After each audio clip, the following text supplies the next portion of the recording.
The 21st Century Cures Act had provisions to remove barriers to patient access to their health information. Subsequent federal regulations mandated that health systems provide patients with immediate access to certain elements of their health records, including imaging results.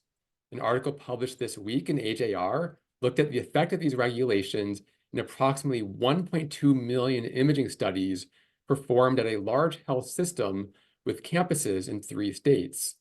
Imaging reports had a 36-hour embargo before implementation versus immediate release after implementation. The median time from when the report was finalized to when it was accessed by the patient in the portal decreased from 45 hours to 5.5 hours, and the fraction of reports that were first accessed by the patient in the portal before being accessed by the provider in the EMR increased from 18.5% to 44.0%. The authors highlight that it is now more important than ever that radiologists promptly communicate important findings to the ordering provider to ensure advanced notification. I'm Andy Rosenkrantz, Editor-in-Chief of AJR, and I'm here today to discuss the article with its senior and corresponding author, Dr. Nelly Tan, Associate Professor of Radiology at Mayo Clinic, Arizona. Dr. Tan, thanks for joining us. Thanks for having me. I really appreciate this opportunity. To start us off, you've been working for some time on innovations in patient-centered radiology reporting. What's inspired you to work on this? When I was a first-year radiologist, a junior faculty, we had a visiting professorship by Woojin Kim, and I was chatting with him, and he told me something that really changed kind of the course of the kind of work that I work on. And he told me to work on projects that solve problems. And I remember being a former urology resident and getting reports that didn't make any clinical sense or didn't answer the question, and it just annoyed me. So now I do work that I think will bring value as a radiologist to both patients and providers. So that's led to some of the projects that to understand really what patients are wanting and needing and how we can deliver that. In your view, what are the benefits of immediate report release? There's so much. I mean, we all humans, right? That we have a need for autonomy and competence, self-determination theory, and allowing immediate release empowers patients to take active participation in their care rather than waiting for others. I mean, specifically providers to share the results with them. And there's so many more benefits. I mean, patients want to know, they want to know quickly. And sometimes the process of waiting creates more anxiety than actually getting a negative, report or negative results. And also, I mean, patients have reported in a prior study that I did that when they get the report early and right away, then they can come up with kind of more informative questions that they can ask the providers and have a better discussion on follow-up appointments. And it can help them provide information to their friends and families to get, their thoughts and perspectives. So there's so many benefits. But now in this study, you also identify a risk that the patient will see the report first before the provider. Does this finding change how we phrase our reports? I think it does change how we phrase a report, and I think it's an opportunity, not a risk. Radiologists have always been important, and I think that this policy surfaces that importance, that interaction between patients and radiologists. And I think it, at least for me, makes me more aware of, who's reading this, which is the patient. I mean, the reports belongs to our patients, ultimately. And so it's not to say we need to dumb down a report. It's really to say we need to change, slight wording so that it makes it very clear.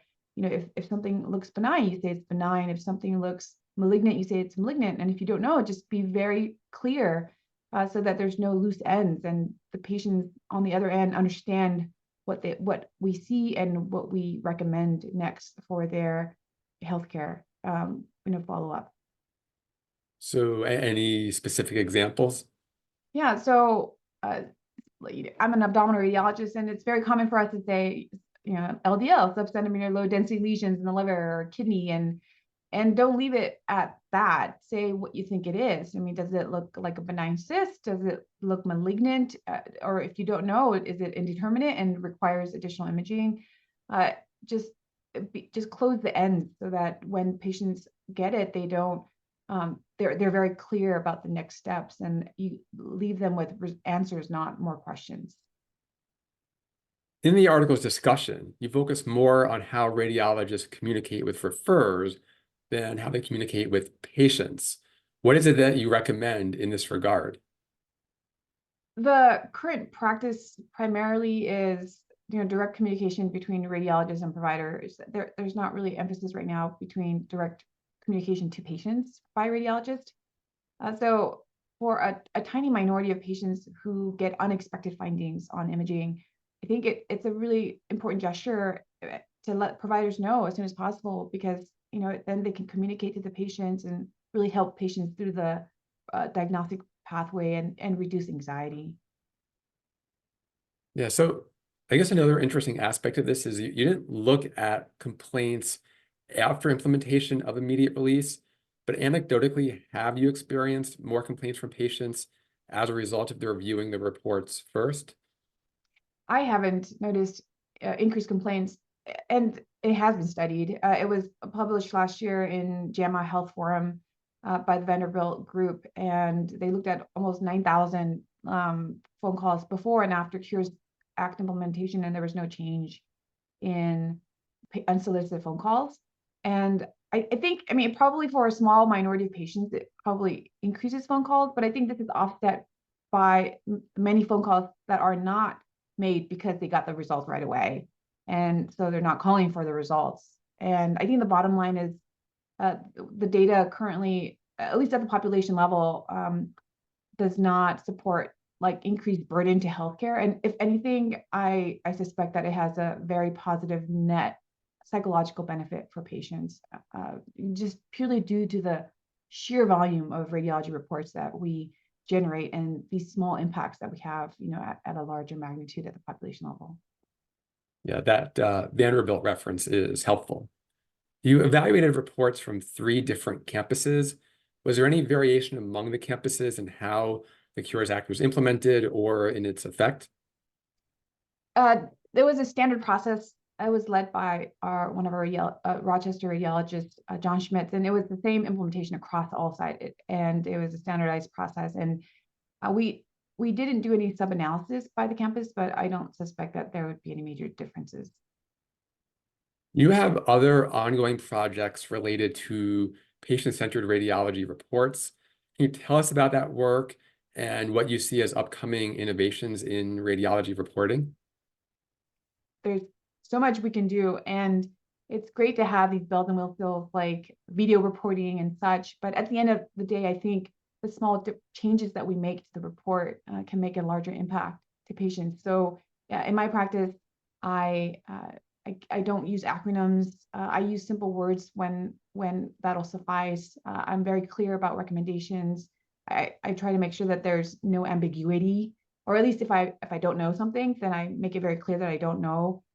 So these are some of the things that I've done. And about innovations, like if I were to redesign radiology, I I would love for radiologists, or at least the radiology team, to be able to show the images to patients, because I think there's more to the images than the report, right? It's kind of like describing Pablo Picasso's painting versus showing you the painting itself. It's a very different informative and education experience that I think we can really provide. Of course, there's a lot of implications for that, and that's really in my kind of ideal world. And there's a lot of things that would have to happen to make that even feasible. Are you personally doing anything differently now in your practice because of this study? Cookie Menyes, she always tells us, always remember that there's a human being behind these images, and really humanize what we do, and how we do it, and what and how we communicate information. And so, and that's what I've done now, right? Is that the patients, the individuals that are reading these, their psychological well-being really rest on what and how we communicate our findings. And the more we can be mindful of that, the better I think our patients will do at the end of the day. Dr. Tan, thanks so much for joining us. Thank you so much for having me. It's been a pleasure. I wanted to acknowledge Jordan Pollock, who led the effort. He's a medical student here at Mayo and will be continuing on his residency training here, and also grateful to the rest of the team for making this project possible.